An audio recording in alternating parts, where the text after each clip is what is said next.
출범 22일 만에 윤석열 전 대통령의 신병을 확보한 조은석 특별검사팀이 조금 전 브리핑을 진행했습니다.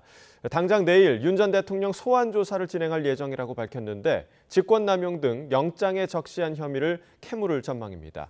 취재기자 연결해서 자세히 알아보겠습니다. 김철희 기자. 네, 내란 특검 사무실에 나와 있습니다. 네, 특검팀의 브리핑 내용을 정리해 주시죠. 네, 박지영 특검보는 우선 구속영장 발부 사유를 설명하면서 브리핑을 시작했습니다. 윤 전 대통령이 영장에 적시된 범죄 사실을 범했다고 의심할 만한 상당한 이유가 있고 증거를 없앨 우려가 있다는 취지로 법원이 판단했다고 전했습니다. 이후 수사 방식에 대해선 사회 일반의 인식이 허용하는 범위 안에서 전직 대통령 신분인 점을 당연히 고려하겠다고 했는데요. 다만 그것 외에는 다른 피의자와 다른 부분이 없다며 내일 조사를 진행할 예정이라고 말했습니다. 네, 그럼 내일 조사에서는 어떤 혐의를 살펴보는 겁니까?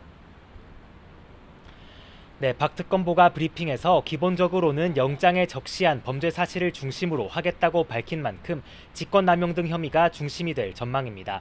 다만 본인이 동의할 경우 다른 수사가 가능하다고 한 만큼 윤 전 대통령 동의 여부에 따라 남은 외환 혐의 역시 주요 공략 대상이 될 것으로 보입니다.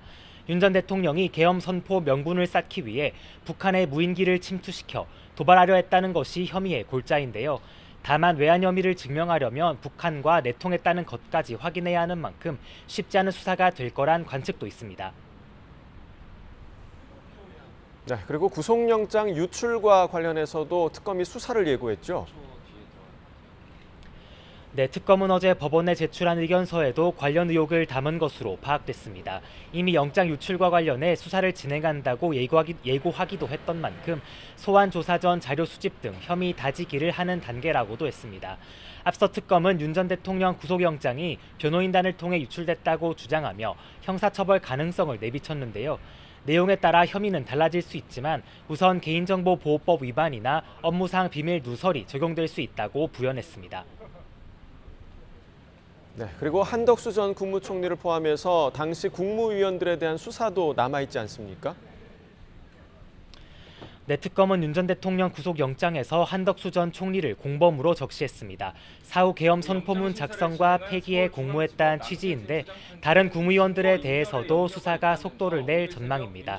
언론사 단전단수 지시 의혹을 받는 이상민 전 행정안전부 장관이나 계엄 뒤 안전가옥에서 회동했다는 의혹을 받는 박성재 전 법무부 장관 역시 특검 수사 대상이 될 가능성이 큽니다. 구속영장은 오늘 새벽 3시쯤 특검 지휘 아래 서울 네, 구속 결정 이후에 윤 전 대통령 측의 입장은 나왔습니까?